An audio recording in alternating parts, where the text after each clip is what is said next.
Hi, this is Ezekiel Dasho, back for hand drawing 3. If you haven't seen hand drawing 1 and 2, please check them out. I'm using the same materials as I did in the first video. It's a fountain pen with a 1.1 millimeter tip, and the only difference is I'm using toned brown paper instead of toned gray paper. But really, you could use any drawing materials that you like.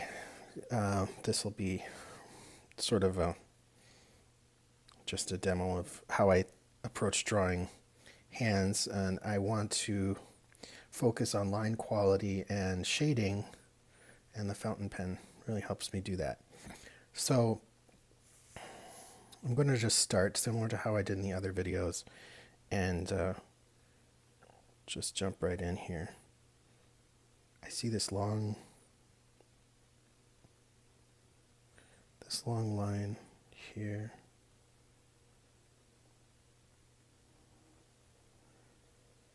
Going into the thumb.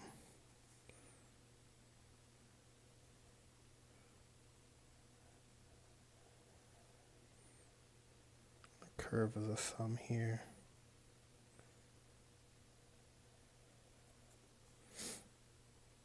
Now I see some creases for the thumb here. 1, 2, and 3. And a little bit of the side of the hand. Some creasing going there. And another crease right about here for where the index finger curls around.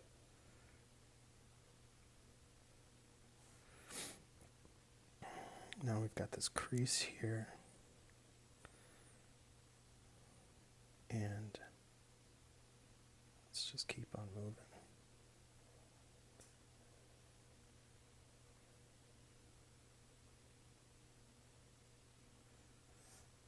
And something like this. And then this meat of the hand there.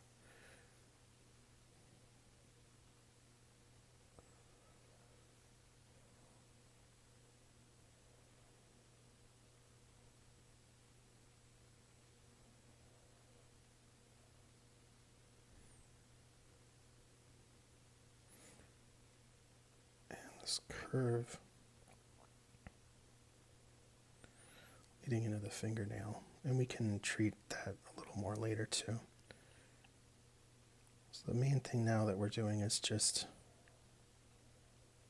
blocking in the lines.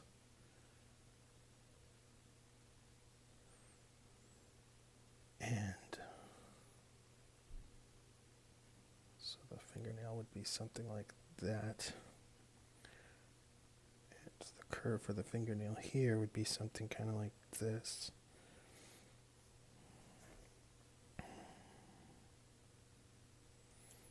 Now let's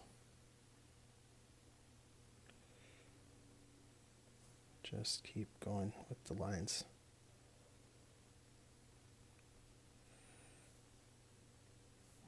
Here, let's come across and start delineating where the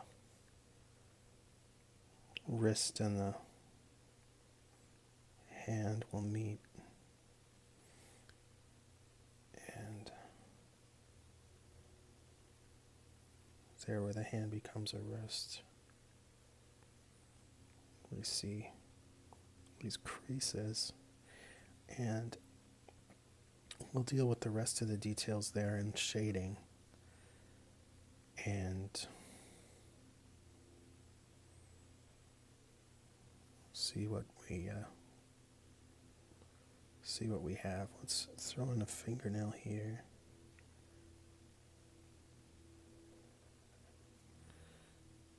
And getting to a place where we may see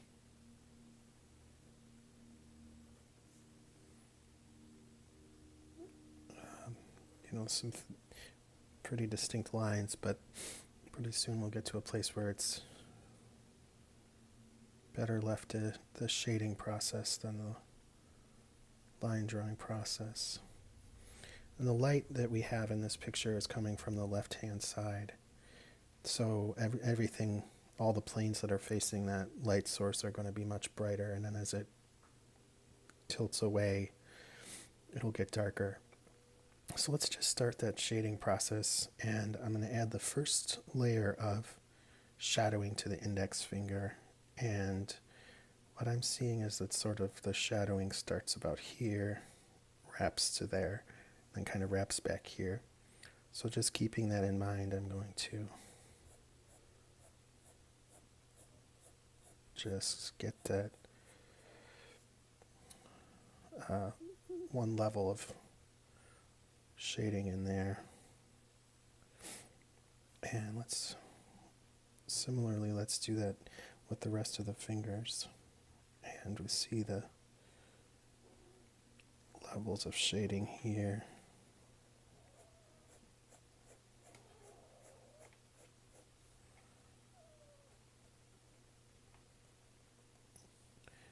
And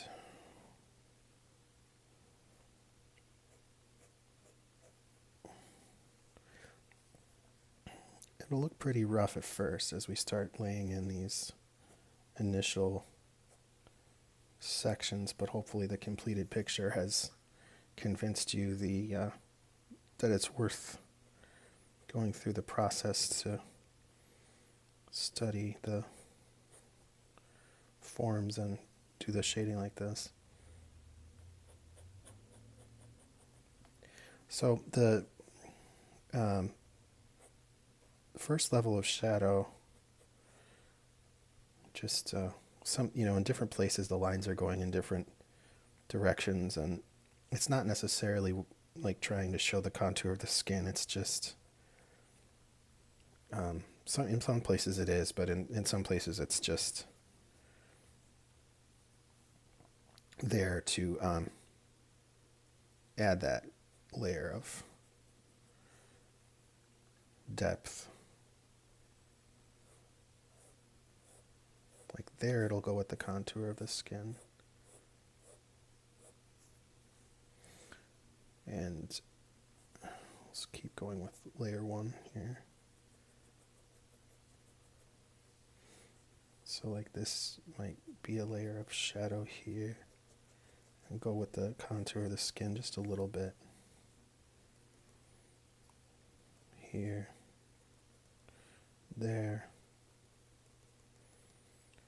and everywhere. And here, there, and wherever we see some shadows. The darker shadows will just draw in over that lighter layer.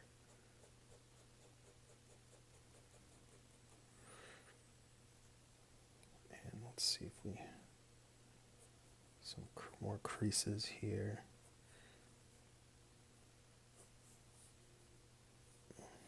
And a little bit of shading there.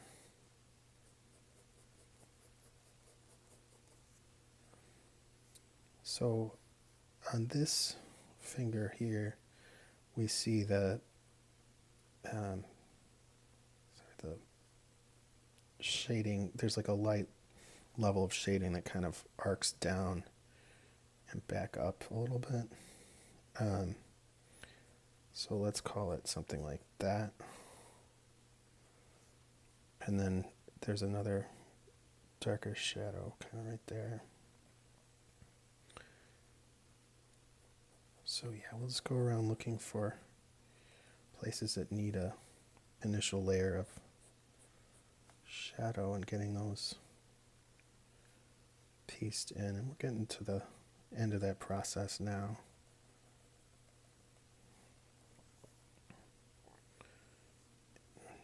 Right here between the fingers, there's obviously a much darker section. And on a thumb, this lighter section, so this will be a good place to demonstrate, but it's just this shadow here. And so we'll start here and just all the way across, not really respective of the shape of the thumb, just wanting to get the general shadow intensity blocked in. So we can go and start shading in the rest.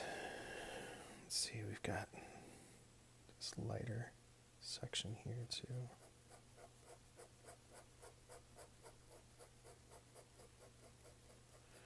This, to me, this starts to be the really fun part where the shadows start to overlap and play with each other a little bit. So I'm going to do a little like modified cross hatching. It's not really cross hatching everywhere, but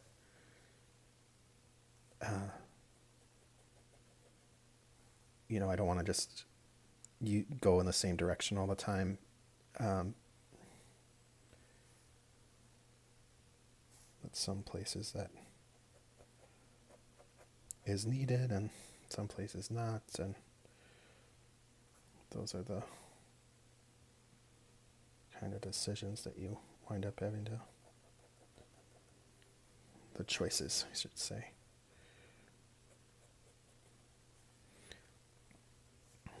So let's go over this area here.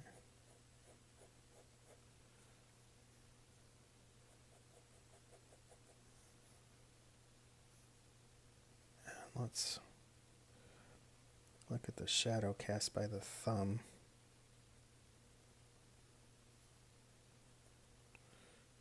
There.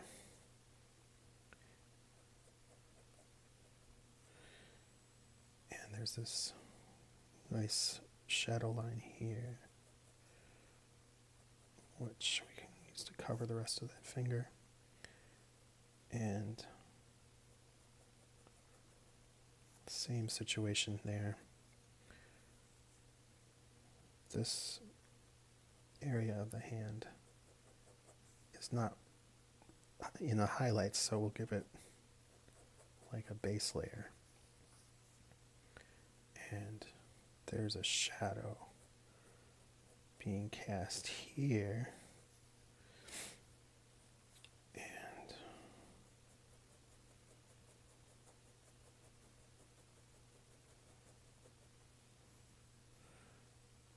we want to show that the hand is sort of angling away from the light right there. The planes are rotating away as we look at it.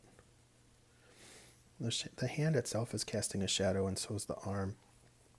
And what I like to do in places like this, especially where the shadow's dark, is it's darker than the arm, but it's part of the same sort of shadow family as the hand there. So I like to just let it go right through the line. So it unifies, I think, the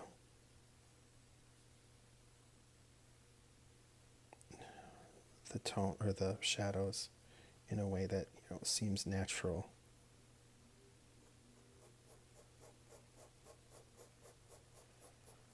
And maybe even for parts of it where the shadow's darker, go through again at, you know, a different angle. And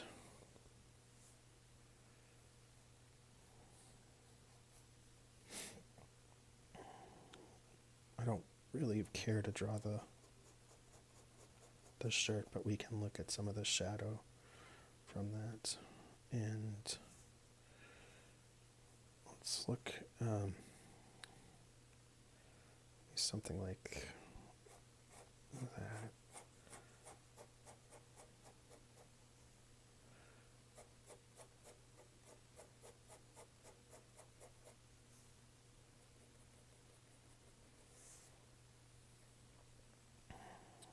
See a little bit of shadow here behind the finger.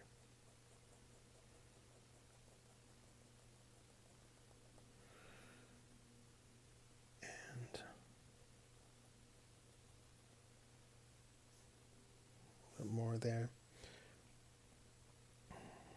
I think this could benefit here. This area could benefit from another layer, so to speak.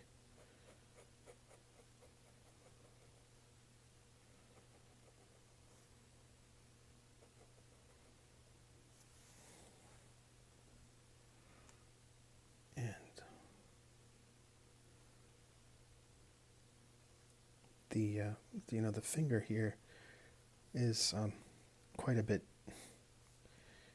let's say it's not that much darker, but it is angling away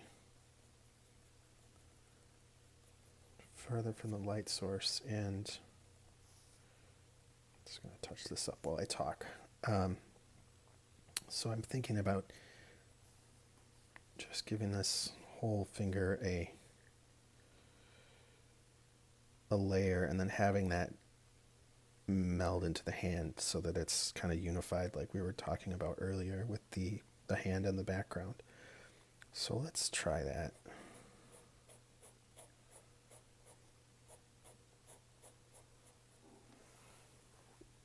Yeah, I kind of like that. And I could have the same thing happening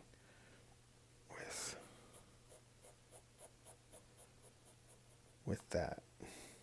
And then here too needs to start angling away pretty sharply from the light.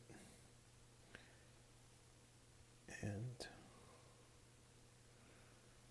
so this area is pretty bright. We'll leave that be.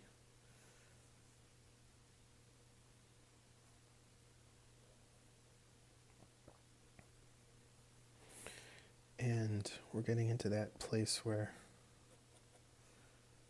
we can start to wrap it up here with some highlights.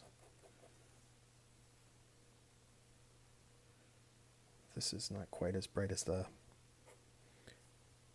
left side of the hand, so I'm going to just cover this too. And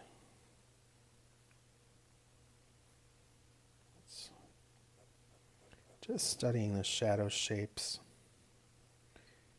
And I know for me, when I return to drawing and painting with charcoal and oil and stuff like that, that I will have a better understanding of these like forms and the lights. And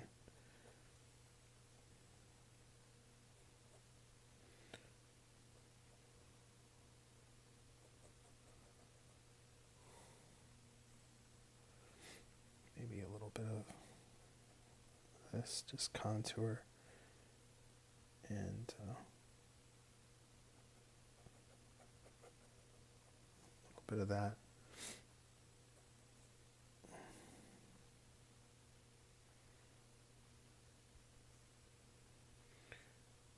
And so, let's see about where the light is on a fingernail.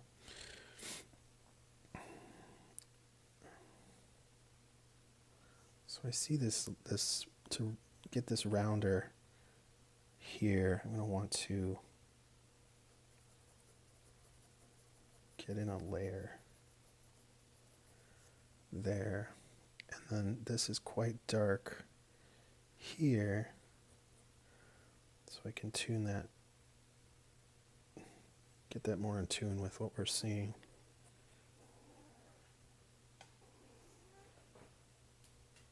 And then just make a couple finishing touches with the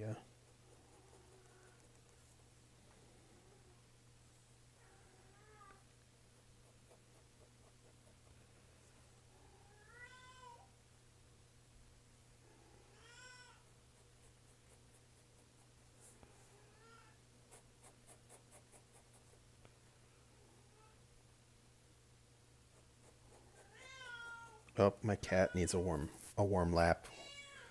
Sorry if you can hear that. She complains so much when she's not allowed to sit on me, and while I'm recording my videos, can't really draw and record and let her sit on me at the same time.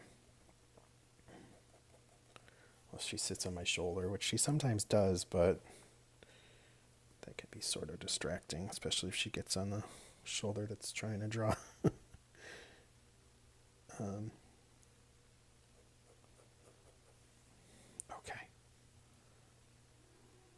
Let's get this with one more.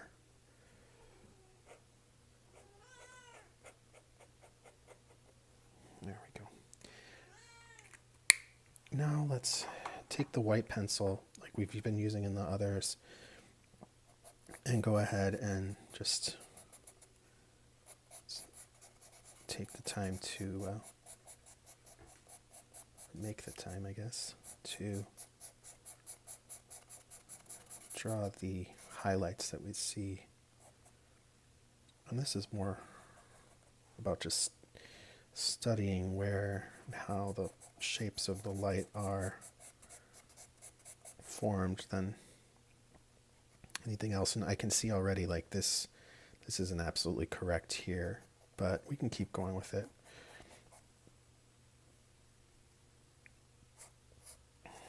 There's this nice light shape here, and I'm going softly at first, and then in places where it's much brighter, like right here,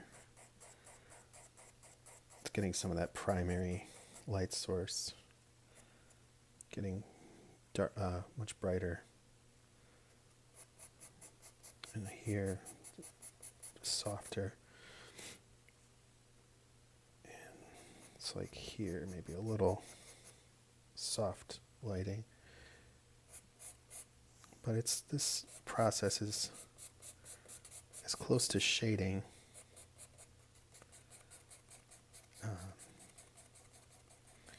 and I'm pressing very lightly. For this swath here, I'll just cover it a few times, and then I'll bring in some of the lighting here. And what I'm seeing is a good amount of lighting striking this plane here. And then it's so bright and diffuse that it's just wrapping around that area. So this here, the light just covers that too. So this is a way that I can kind of make corrections and might, see where I went wrong, where maybe I would do something differently in the next study, and also to look at the shapes of the light and just get I've got this bright shape here, and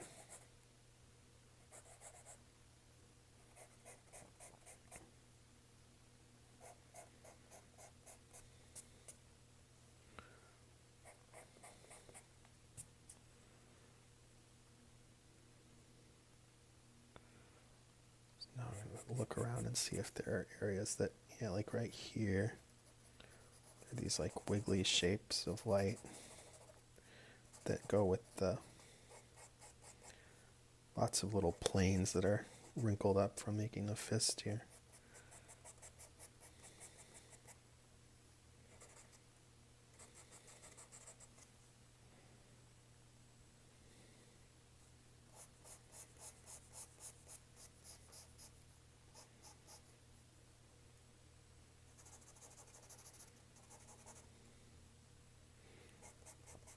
In this area in the wrist, there's a lot going on. I don't want to belabor it too much with the veins and all that. It's easy to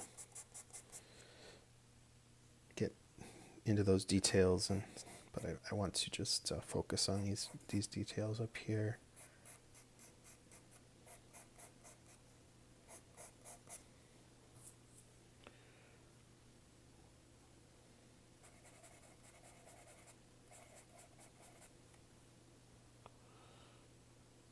Something like that. Maybe a little bit of light here and shine here for the fingernail.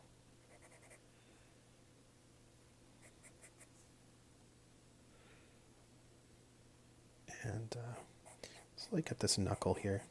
Could use a little bit more. And maybe like that.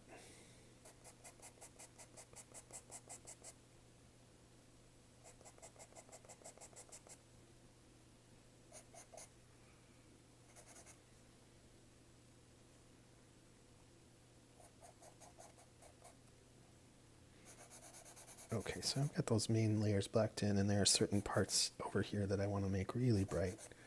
So I'll just go back over those a little bit with a little more pressure. And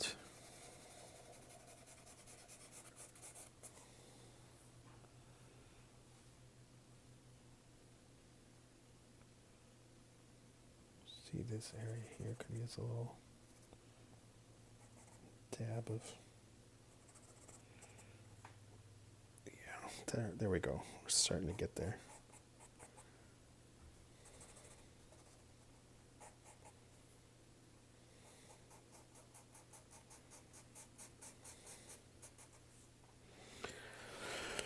Okay. Well, thanks for being with me, and so we're drawing a fist, and I will see you next time for drawing a hand for that shape. Might be a little more interesting, but a fist is one that comes up a lot, especially when you're younger and you want to draw action sequences, stuff like that. And sometimes I even do this. What am I doing? I just signed it. What am I doing? That's okay. Now I'm going to get stuck in this part too.